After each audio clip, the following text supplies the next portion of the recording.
ആഗോള അയ്യപ്പ സംഗമം നടത്തിപ്പിലെ ഓഡിറ്റ് റിപ്പോർട്ടിലെ കൂടുതൽ വിവരങ്ങൾ പുറത്തുവന്നു. ചെലവാക്കിയ പണത്തിന്റെ കൂടുതൽ കണക്കുമായി ഉമേഷ് ബാലകൃഷ്ണൻ തിരുവനന്തപുരത്ത് നിന്ന് ചേരുന്നു. പറയൂ ഉമേഷ്. എന്തായാലും ഞെട്ടിക്കുന്ന കണക്കുകളാണ്. ഇതിൽ ഏറ്റവും സുപ്രധാനമായ കണക്ക് ടോട്ടൽ കണക്ക് നോക്കിക്കഴിഞ്ഞാൽ 10,90,00,000 മുകളിലാണ് ആകെ ഈ ആഗോള അയ്യപ്പ സംഗമത്തിന് ചെലവായത്. ഇതിൽ വിവിധ ആവശ്യങ്ങൾക്കായി ഇതുവരെ കൊടുത്തത് 6,64,00,000 രൂപയാണ്.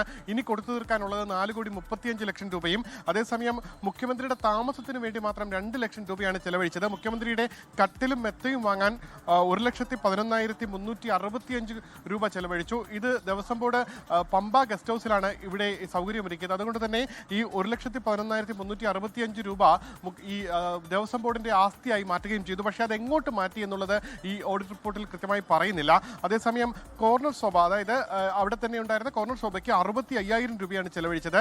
ഗസ്റ്റ് ഹൗസിന്റെ ഇടനാഴിയിലേക്കുള്ള പരവതാനി വിരിച്ചതിന് മാത്രം 15,930 രൂപ ചെലവഴിച്ചിരിക്കുന്നു.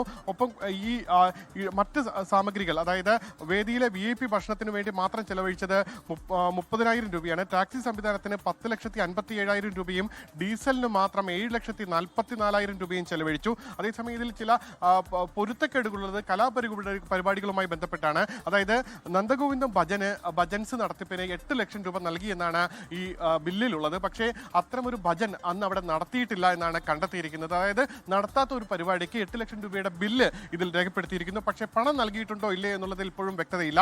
അതേസമയം ഗായകൻ ആ സമയം, അതായത് നന്ദഗോപൻ ഭജൻസ് നടന്നു എന്ന് പറയുന്ന സമയത്ത് നടത്തിയത് ഭക്തിഗാന സദസ്സാണ്. അതിൽ ഇഷാൻ ദേവും സംഘവുമാണ് ഈ പരിപാടി അവതരിപ്പിച്ചത്.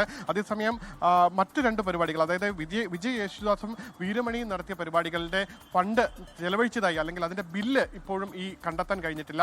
എന്നാൽ ദേവസ്വം ബോർഡ് അധികൃതർ ഇതിൽ പറയുന്നത് ആ 2 പരിപാടിയും, അതായത് വിജയ് യേശുദാസിന്റെ പരിപാടി അടക്കം സൗജന്യമായിട്ട് നടത്തിയതാണെന്നാണ്. എന്തായാലും ഇതുമായി ബന്ധപ്പെട്ട് ബില്ലുകളിൽ വലിയ പൊരുത്തക്കേടുണ്ട്. എന്തായാലും ഇതുമായി ബന്ധപ്പെട്ട് ചൊവ്വാഴ്ചത്തെ യോഗം ഏറ്റവും നിർണായകമാകും. ചൊവ്വാഴ്ചത്തെ യോഗത്തിൽ ഇതുമായി ബന്ധപ്പെട്ട മുഴുവൻ ബില്ലുകളും വരവ് ചെലവ് കണക്കുകൾ സഹിതം രേഖപ്പെടുത്താൻ ആവശ്യപ്പെട്ടിട്ടുണ്ട്. അതിനനുസരിച്ച് തുടർ തീരുമാനം എടുക്കാനാണ് ദേവസ്വം ബോർഡിന്റെ തീരുമാനം.